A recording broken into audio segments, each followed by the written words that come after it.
I'm actually in Guam. It's almost the last light on the beach, and it's look at this tiny little beach right here. Comes from here and pretty much ends right over here. There's a surf right over there. It's beautiful. Look at that.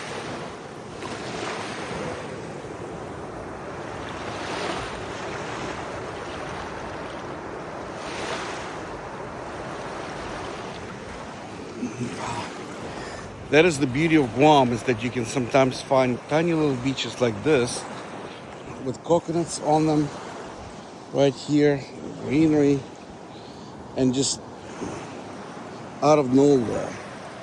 I mean, it looks amazing. It looks wonderful.